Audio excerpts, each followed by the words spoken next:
Sebelum diberondong peluru 65, Ahmad Yani berpidato di Flores.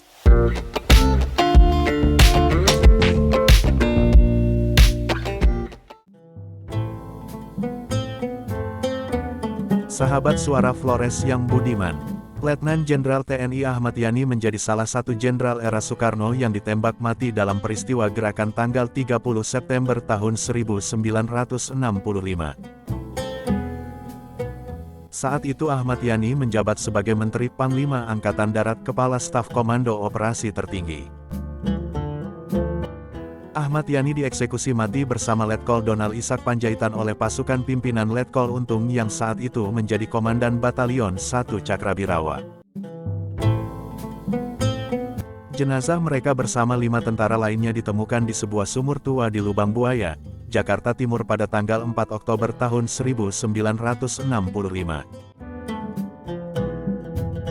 Banyak sumber menyebut bahwa sebelum diculik dan ditembak mati, Letnan Jenderal Ahmad Yani berkisah alias berpidato di Flores, Nusa Tenggara Timur.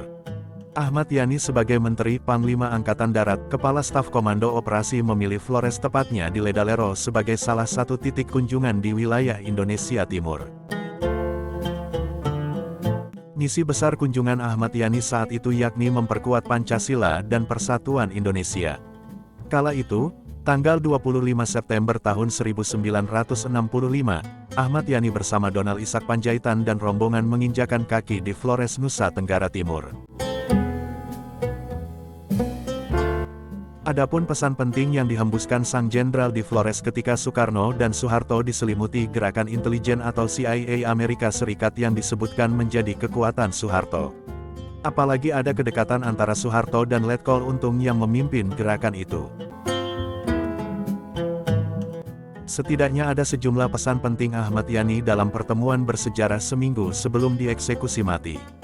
Bahwa musuh memiliki banyak strategi untuk mengganggu, menghancurkan ataupun melumpuhkan. Pertama, strategi bombing. Strategi bombing dipakai musuh untuk melakukan serangan terhadap suatu daerah atau proyek dengan tujuan melumpuhkan. Kedua, limited objective attack. Ini merupakan strategi menyerang yang diarahkan pada suatu tempat terbatas atau terdekat. Ketiga, subversi. Subversi menjadi suatu senjata yang tidak terlihat, tetapi amat destruktif atau menghancurkan. Seluruh kekuatan dan kesatuan yang dimiliki bangsa dapat dihancurkan oleh senjata ini, dan ini sedang dijalankan musuh.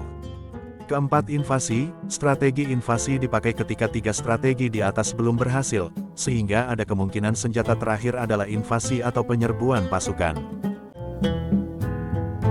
Namun demikian menurut Ahmad Yani, strategi subversi lebih berbahaya dan lebih sering dijalankan musuh di lapangan. Musuh akan menggunakan orang-orang dalam atau orang Indonesia untuk adu domba orang Indonesia dengan orang Indonesia, kelompok ini dengan kelompok itu.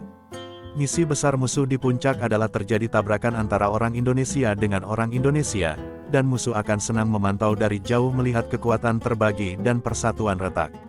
Waspada harus ditanamkan dengan tetap menjaga persatuan menuju Indonesia yang sehat, kuat dan maju. Itulah pesan penting yang disampaikan Letnan Jenderal TNI Ahmad Yani di Flores seminggu sebelum ditembak mati sebagaimana yang kami sadur dari sejumlah sumber. Demikian sahabat kami kabarkan untuk Anda, salam hormat dan sampai jumpa.